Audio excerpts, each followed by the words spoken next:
जय हिंद। हम लोग एडुटेरिया का सेट कर रहे हैं जो सुपर 50 से क्वेश्चन रिलेटेड है। हम लोग 50 क्वेश्चन रोज करते हैं, तो उसी सीरीज को हम लोग आगे बढ़ा रहे हैं। वीडियो यदि आप लोगों को पसंद आए तो लाइक और सब्सक्राइब कर दीजिएगा। चलते हैं बिना समय गंवाए क्वेश्चन नंबर 1 की ओर। क्वेश्चन नंबर 1 क्या है? क्वेश्चन नंबर 1 है, निम्नलिखित में से किस झील को रहस्यमय झील भी कहा जाता है? तो रहस्यमय झील के नाम से रूपकुंड झील को जाना जाता है। रूपकुंड झील उत्तराखंड में स्थित है। इस झील को रहस्यमय इसलिए कहा जाता है क्योंकि इस झील में बहुत सारे मानव कंकाल के हड्डियां मिला है, इसलिए इस झील को रहस्यमय झील कहा जाता है। ठीक है, यह झील त्रिशूल पर्वत के पास में स्थित है। आगे हम लोग देखते हैं इसमें डिडवाना झील। डिडवाना झील खारे पानी का झील है जो राजस्थान में स्थित है। नक्की झील, यह मीठे पानी की झील है, यह भी राजस्थान में स्थित है। यह राजस्थान के सबसे ऊंची झील में गिना जाता है, नक्की झील। पुलिकट झील, यह आंध्र प्रदेश और तमिलनाडु के तट पर स्थित है, दोनों के बीच में स्थित है पुलिकट झील। यह कैसा झील है? तो यह खारे पानी की झील है। चलते हैं हम लोग क्वेश्चन नंबर 2 की ओर। क्वेश्चन नंबर 2 है, सूची 1 को सूची 2 से मिलान करना है। चलिए हम लोग करते हैं। खाद्य उत्पादन वृद्धि। खाद्य उत्पादन वृद्धि जो हुआ था वह हरित क्रांति के समय खाद्य उत्पादन वृद्धि हुआ था। उसके बाद क्या है? दूध उत्पादन। दूध उत्पादन जो है वह श्वेत क्रांति के समय हुआ था। मत्स्य मत्स्य पालन, इस ये जो है नीली क्रांति के समय हुआ था। और उर्वरक भूरी क्रांति के समय हुआ था। तो हम लोग मिला लेते हैं। क्या है? 1 3 2 4, 1 3 2 4। इसका राइट आंसर क्या हो जाएगा? इसका राइट आंसर हो जाएगा ए। आगे हम लोग चलते हैं क्वेश्चन नंबर 3 की ओर। क्वेश्चन नंबर 3 है, करनाल बंट रोग किस फसल से संबंधित है? तो करनाल बंट रोग है वह किससे संबंधित है? तो वह गेहूं से संबंधित है। करनाल बंट रोग किस फसल से संबंधित है? तो गेहूं से संबंधित है। इसको याद रखना है, रखिएगा आप लोग। आगे चलते हैं क्वेश्चन नंबर 4, ग्रेट विक्टोरिया मरुस्थल कहाँ स्थित है? ग्रेट विक्टोरिया जो मरुस्थल है वह स्थित है ऑस्ट्रेलिया। ऑस्ट्रेलिया के बारे में कुछ हम लोग जान जाते हैं। ऑस्ट्रेलिया की राजधानी कहाँ है? तो ऑस्ट्रेलिया की राजधानी है कैनबरा। और ऑस्ट्रेलिया के सबसे बड़ा जो शहर है उस शहर का नाम है सिडनी। आगे हम लोग देखते हैं कि पोलैंड। पोलैंड की राजधानी कहाँ है? पोलैंड की राजधानी है वार्सा। और अमेरिका की राजधानी कहाँ है? तो अमेरिका की राजधानी है वाशिंगटन डीसी, जहाँ डीसी का पूरा मतलब होता है डिस्ट्रिक्ट ऑफ कोलंबिया। आगे हम लोग चलते हैं क्वेश्चन नंबर 5 की ओर। क्वेश्चन नंबर 5 क्या है, किस अफ्रीकी देश की सीमा भूमध्य सागर से नहीं लगती है? तो कौन हो जाएगा? वो हो जाएगा चाड। चाड की सीमा भूमध्य सागर से नहीं लगती है। बाकी मोरक्को और ट्यूनिशिया की सीमा भूमध्य सागर से लगती है। आइए हम लोग देखते हैं कि मोरक्को की राजधानी कहाँ है। तो मोरक्को की राजधानी है रबात। और ट्यूनिशिया की राजधानी कहाँ है? ट्यूनिशिया की राजधानी है ट्यूनिस। आगे हम लोग चलते हैं क्वेश्चन नंबर 6 की ओर। क्वेश्चन नंबर 6 है, डेविस जल संधि किस सागर से संबंधित है? तो डेविस जो जल संधि है वह बेफिन की खाड़ी एवं अटलांटिक महासागर से संबंधित है। इसका राइट आंसर क्या हो जाएगा? इसका राइट आंसर हो जाएगा ए। आगे हम लोग चलते हैं क्वेश्चन नंबर 7, मांग का नियम किस पर आधारित है? ये जो मांग का नियम होता है यह उपभोक्ता के प्राथमिकता पर आधारित है, इसलिए इसका राइट आंसर क्या हो जाएगा? राइट आंसर हो जाएगा ए। आगे हम लोग चलते हैं क्वेश्चन नंबर 8 की ओर। क्वेश्चन नंबर 8 है, भारत में राष्ट्रीय आय का आकलन पहली बार किसने किया था? तो भारत में राष्ट्रीय आय का आकलन पहली बार दादा भाई नौरोजी ने किया था। तो इसका राइट आंसर क्या हो जाएगा? इसका राइट आंसर हो जाएगा ए। आगे है क्वेश्चन नंबर 9, भारत में सर्वप्रथम आर्थिक सुधार नीति कब प्रारंभ किया गया था? तो भारत में सर्वप्रथम आर्थिक सुधार नीति 1991 में प्रारंभ किया गया था। तो इसका राइट आंसर क्या हो जाएगा? इसका राइट आंसर हो जाएगा डी। आगे हम लोग चलते हैं क्वेश्चन नंबर 10 की ओर। क्वेश्चन नंबर 10 क्या है देखते हैं हम लोग। जब किसी माध्यम में ताप बढ़ता है तो उस माध्यम में प्रकाश के वेग पर क्या प्रभाव पड़ता है? तो जब किसी माध्यम में ताप बढ़ता है तो उस माध्यम में प्रकाश के वेग पर कोई प्रभाव नहीं पड़ता है, अर्थात यह क्या होगा? अपवर्तित रहेगा। इसीलिए इसका राइट आंसर क्या हो जाएगा? सी। यह क्या रहेगा? अपवर्तित रहेगा। लेकिन किसी भी माध्यम में जब ताप बढ़ता है तो पूछेगा कि उस पर ध्वनि का क्या प्रभाव पड़ता है? तो ध्वनि क्या होता है? बढ़ जाता है, लेकिन प्रकाश के ऊपर कोई प्रभाव नहीं पड़ता है। आगे हम लोग चलते हैं क्वेश्चन नंबर 11 की ओर। डायनेमो वह यंत्र है जो निम्न ऊर्जा को परिवर्तित करता है। तो डायनेमो यांत्रिक ऊर्जा को विद्युत ऊर्जा में बदल देता है, इसलिए इसका राइट आंसर हो जाएगा ए। आगे हम लोग चलते हैं क्वेश्चन नंबर 12 की ओर। क्वेश्चन नंबर 12 है, जब कोई वस्तु को पानी में डुबोई जाती है तो उसके भार में कमी निम्नलिखित में से किसके बराबर होता है। जब किसी वस्तु को जब हम पानी में डुबोते हैं तो उसके भार में जो कमी आता है उसके द्वारा हटाए हुए द्रव्य की मात्रा के कारण, इसलिए इसका राइट आंसर हो जाएगा बी। आगे हम लोग चलते हैं क्वेश्चन नंबर 13 की ओर। क्वेश्चन नंबर 13 है, चिनार वन्य जीव विहार किस राज्य में अवस्थित है। तो चिनार वन्य जीव विहार है वह केरल राज्य में स्थित है, इसलिए इसका राइट आंसर हो जाएगा ए। आगे हम लोग चलते हैं क्वेश्चन नंबर 14 की ओर। क्वेश्चन नंबर 14 है, पृष्ठ तनाव का एसआई मात्रक क्या होता है। तो पृष्ठ तनाव का एसआई मात्रक होता है न्यूटन प्रति मीटर। क्या होता है, न्यूटन प्रति मीटर। आगे हम लोग चलते हैं क्वेश्चन नंबर 15 की ओर। क्वेश्चन नंबर 15 है, निम्नलिखित में से फास्फोरस का अयस्क नहीं है। तो जो ये ग्रेनाइट है यह फास्फोरस का अयस्क नहीं है, बाकी फास्फोराइट, क्लोरोपाइट और फ्लोरोपाइट ये सभी के सभी क्या है, फास्फोरस के अयस्क है। आगे हम लोग चलते हैं क्वेश्चन नंबर 16 की ओर। क्वेश्चन नंबर 16 है, रासायनिक तत्वों को दूसरे तत्वों में योग करने की क्षमता निम्नलिखित में से किसके द्वारा पता लगाया जाता है।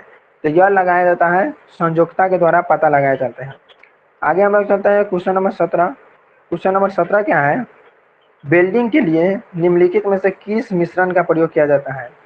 जब वेल्डिंग हम करते हैं तो उसमें कौन सा मिश्रण का प्रयोग करते हैं, तो उसमें आयरन का ऑक्साइड और एल्युमिनियम का प्रयोग करते हैं, इसलिए राइट इसका आंसर क्या हो जाएगा ए, आयरन ऑक्साइड एवं एल्युमिनियम।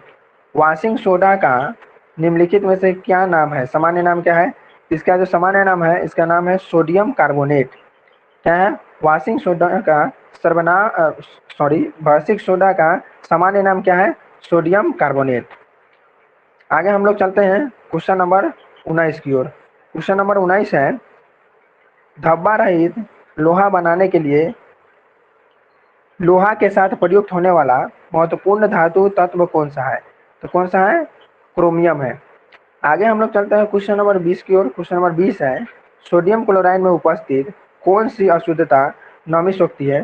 तो सोडियम क्लोराइड में उपस्थित मैग्नीशियम क्लोराइड नमी उसका सोख लेता है। आगे हम लोग चलते हैं क्वेश्चन नंबर 21 की ओर। क्वेश्चन नंबर 21 है, एक घोल किसका कोलाइडी बिलियन है। तो एक घोल जो होता है वो द्रव में द्रव का कोलाइडी बिलियन होता है।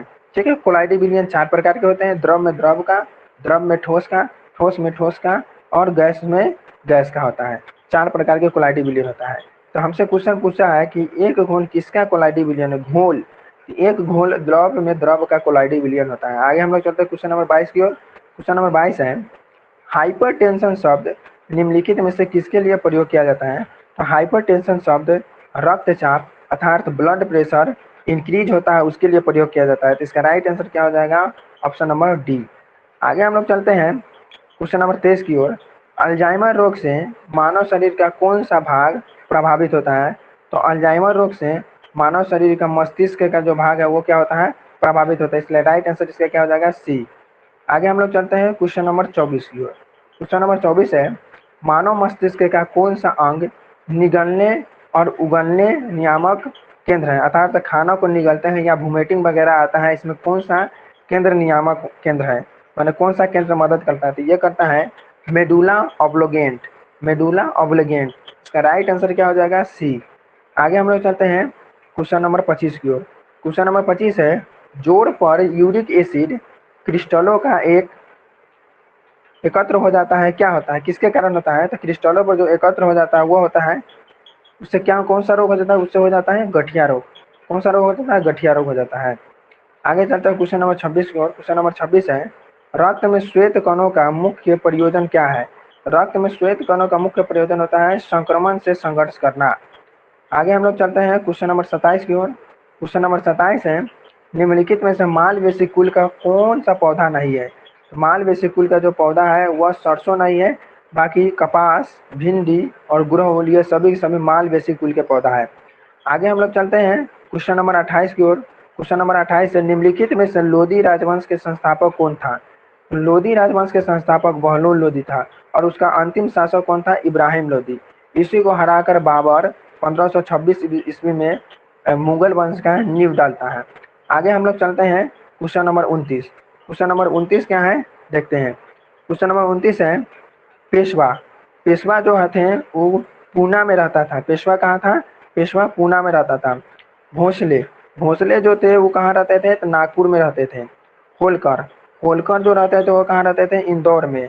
और गायकवाड़, गायकवाड़ जो रहते थे वो कहाँ रहता था? बड़ोदरा में रहता था। इसका राइट आंसर क्या होता है? 3-4-2-1। चलिए इसका मिलान हम कर लेते हैं। 3-4-2-1, 3-4-2-1। देखते हैं किसमें? ऑप्शन नंबर ए में है 3-4 है। सॉरी 3-4-1-2। इसका ऑप्शन नंबर क्या हो जाएगा? ए हो जाएगा। आगे हम लोग चलते हैं क्वेश्चन नंबर 30 की ओर। क्वेश्चन नंबर 30 है मध्ययुगीन महाकाव्य पद्मावत किसके द्वारा लिखा गया है? यह लिखा गया है मलिक मोहम्मद जायसी के द्वारा यह पुस्तक लिखा गया है। आगे हम लोग चलते हैं क्वेश्चन नंबर 31 की ओर। क्वेश्चन नंबर 31 है दिल्ली में हुमायूं का मकबरा किसने बनाया था? तो दिल्ली में हुमायूं का मकबरा हाजी बेगम के द्वारा बनाया गया था। आगे हम लोग चलते हैं क्वेश्चन नंबर 32 की ओर। क्वेश्चन नंबर 32 है विजयनगर राजाओं ने निम्नलिखित में से किस देवता के नाम पर शासन किया था? तो विजयनगर के जो राजा थे वह विरूपक्ष एक देवता थे, उन्हीं के नाम पर उन्होंने अपना शासन किया था। आगे हम लोग चलते हैं क्वेश्चन नंबर 33 की ओर। क्वेश्चन नंबर 33 है विदेशी यात्री डायमेक्स निम्नलिखित में से किसके दरबार में आए थे? तो विदेशी यात्री डायमेक्स जो थे वह बिंदुसार के दरबार में आए थे। किसके दरबार में? बिंदुसार के दरबार में। जबकि डायनोसियस अशोक के दरबार में आए हुए थे। आगे हम लोग चलते हैं क्वेश्चन नंबर 34। क्वेश्चन नंबर 34 है गुप्त काल में सर्वाधिक महत्वपूर्ण व्यापारिक केंद्र कौन था? तो गुप्त काल में सर्वाधिक महत्वपूर्ण व्यापारिक केंद्र कौन थे? उज्जैन, जहाँ पे महाकाल की नगरी है। महाकाल की नगरी उज्जैन। आगे हम लोग चलते हैं क्वेश्चन नंबर 35। क्वेश्चन नंबर 35 है एलोरा का प्रसिद्ध कैलाश मंदिर का निर्माण किस शासक ने कराया था? एलोरा के प्रथम कैलाश मंदिर का जो निर्माण था या प्रसिद्ध कैलाश मंदिर वहाँ का है, एलोरा का, कहाँ पे है? महाराष्ट्र में स्थित है। इसका निर्माण कृष्ण प्रथम के द्वारा करवाया गया था। कृष्ण प्रथम के द्वारा करवाया गया था। आगे हम लोग चलते हैं क्वेश्चन नंबर 36 की ओर। क्वेश्चन नंबर 36 है भारत का व्यापारिक संबंध निम्नलिखित में से सबसे पहले किस यूरोपीय देश के साथ स्थापित हुआ था? तो यह पुर्तगाल के साथ में स्थापित हुआ था। आगे हम लोग चलते हैं क्वेश्चन नंबर 37। क्वेश्चन नंबर 37 क्या है निम्नलिखित में से भारत का प्रथम वायसराय कौन था? तो भारत के जो प्रथम वायसराय थे वो थे लॉर्ड कैनिंग। कौन थे? Lord Canning. आगे हम लोग चलते हैं क्वेश्चन नंबर 38। क्वेश्चन नंबर 38 है फ्रांसीसी ढक्कन में शक्ति स्थापित करने में असफल क्यों रहे? क्योंकि वहाँ अंग्रेजों की फौज शक्तिशाली थी, इसीलिए फ्रांसीसी ढक्कन के क्षेत्र में शक्ति स्थापित करने में असफल रहे। आगे हम लोग चलते हैं क्वेश्चन नंबर 39 की ओर। क्वेश्चन नंबर 39 है स्वराज मेरा जन्मसिद्ध अधिकार है और मैं इसे लेकर रहूंगा। तिलक ने यह कथन कांग्रेस के किस अधिवेशन में बोला था? तो यह कथन लखनऊ अधिवेशन 1916 ईस्वी में बोले हुए थे। आगे हम लोग चलते हैं क्वेश्चन नंबर 40 की ओर। क्वेश्चन नंबर 40 है महात्मा गांधी द्वारा दक्षिण अफ्रीका में प्रकाशित की गई पत्रिका का नाम क्या था? तो महात्मा गांधी के द्वारा दक्षिण अफ्रीका में प्रकाशित की गई पत्रिका का नाम क्या था? Indian opinion. Indian opinion. Option number इसका हो जाएगा डी। आगे हम लोग चलते हैं क्वेश्चन नंबर 41 की ओर। क्वेश्चन नंबर 41 है संविधान सभा की प्रमुख समितियों में अल्पसंख्यक उप समिति का अध्यक्ष कौन थे? तो अल्पसंख्यक उप समिति के जो अध्यक्ष थे वो थे एस.सी. मुखर्जी। कौन थे? एस.सी. मुखर्जी। आगे हम लोग चलते हैं सूची 1 को सूची 2 से मिलान करना है। नागरिकता, नागरिकता भाग 2 में है, पंचायत भाग 9 में है, राजभाषा भाग 17 में है और सहकारी समिति भाग 9 के ख में है। इसका राइट आंसर हो जाएगा ए का 1, बी का 4। इसका राइट आंसर क्या हो जाएगा? इसका राइट आंसर हो जाएगा सी। ए का 1, बी का 4, सी का 2 और डी का 3। आगे हम लोग चलते हैं क्वेश्चन नंबर 43 की ओर। क्वेश्चन नंबर 43 है निम्नलिखित में से किस अनुच्छेद में यह वर्णित है कि कोई भी भारतीय नागरिक किसी अन्य क्षेत्र से बिना राष्ट्रपति की आज्ञा को कोई उपाधि स्वीकार नहीं कर सकता? तो यह अनुच्छेद 18 में वर्णित है। आगे हम लोग चलते हैं मौलिक अधिकार के बारे में देखते हैं। 44 नंबर क्वेश्चन मौलिक अधिकार के संबंध में निम्नलिखित में से कौन सा कथन सही नहीं है? तो कथन चलिए हम लोग देखते हैं। यह अधिकार नागरिकों को स्वतः प्राप्त हो जाता है। तो यह सही है, नागरिकों को यह अधिकार स्वतः प्राप्त हो जाता है। इसे लागू कराने के लिए न्यायालय की शरण ले सकते हैं। ये भी सही है कि न्यायालय का शरण ले सकते हैं। तीसरा क्या है? इसका वर्णन संविधान के भाग 4 के क में है। ये गलत है। इसका वर्णन संविधान के भाग 3 में वर्णन किया गया, इसलिए इसका राइट आंसर क्या हो जाएगा? सी। आगे हम लोग चलते हैं 45 नंबर क्वेश्चन। निम्नलिखित में से कौन सा विषय राज्य सूची के अंतर्गत नहीं है? कारागार जो जेल होता है वो राज्य सूची के अंतर्गत होता है। लोक स्वास्थ्य राज्य सूची के अंतर्गत होता है। जिसमें लोक लग जाए वो सब के सब राज्य सूची के अंतर्गत आता है। और स्थानीय स्वशासन ये भी राज्य सूची के अंतर्गत आता है। समाचार पत्र यह संवर्ती सूची के अंतर्गत आता है, इसलिए इसका राइट आंसर क्या हो जाएगा? डी, समाचार पत्र। आगे है क्वेश्चन नंबर 46। क्वेश्चन नंबर 46 है, सर्वोच्च न्यायालय में प्रयुक्त होने वाली भाषा क्या है? तो सर्वोच्च न्यायालय में जो प्रयुक्त होने वाली भाषा है वह है अंग्रेजी। अंग्रेजी सर्वोच्च न्यायालय में क्या है? प्रयुक्त होने वाली भाषा है। आगे हम लोग देखते हैं क्वेश्चन नंबर 47। तो क्वेश्चन नंबर 47 क्या है? क्वेश्चन नंबर 47 है, सरकारी उपक्रम समिति में कुल कितने सदस्य होते हैं? तो सरकारी उपक्रम जो समिति होता है उसमें टोटल 22 सदस्य होते हैं। कितने सदस्य होते हैं? 22 सदस्य। लोक लेखा समिति में भी 22 सदस्य होते हैं और प्राक्कलन समिति में 30 सदस्य होते हैं। इसको आप लोग याद रखिएगा। आगे हम लोग चलते हैं क्वेश्चन नंबर 48 की ओर। क्वेश्चन नंबर 48 क्या है? किस संविधान संशोधन द्वारा राष्ट्रीय आपातकाल अनुच्छेद 352 के अधीन उद्घोषणा संपूर्ण भारत में उसके किसी भाग में की जा सकती है? तो यह जो किया गया था संविधान संशोधन 44वां के द्वारा किया गया था। तो इसका राइट आंसर क्या हो जाएगा? बी, 44वें संविधान संशोधन अधिनियम 1978। आगे हम लोग चलते हैं क्वेश्चन नंबर 49 की ओर। क्वेश्चन नंबर 49 है, 1946 ईस्वी में गठित अंतरिम सरकार में डॉक्टर राजेंद्र प्रसाद ने कौन सा विभाग संभाला था? यह खाद्य एवं कृषि विभाग संभाले थे, खाद्य एवं कृषि विभाग। इसका राइट आंसर क्या हो जाएगा? खाद्य एवं कृषि विभाग। आगे हम लोग चलते हैं क्वेश्चन नंबर 50 की ओर और यह अंतिम क्वेश्चन है। निम्नलिखित में से पंचवर्षीय योजना का लक्ष्य तीव्रतम एवं सामाजिक विकास था? किस पंचवर्षीय योजना का लक्ष्य था तीव्रतम एवं सामाजिक विकास? तो यह 11वीं पंचवर्षीय योजना का लक्ष्य था कि तीव्रतम एवं सामाजिक विकास करना था। आई होप आप लोगों को वीडियो पसंद आया होगा। वीडियो पसंद आया होगा तो इसे लाइक, शेयर और सब्सक्राइब जरूर कर दें। तो आज के लिए इतना ही, फिर मिलते हैं नेक्स्ट क्लास में।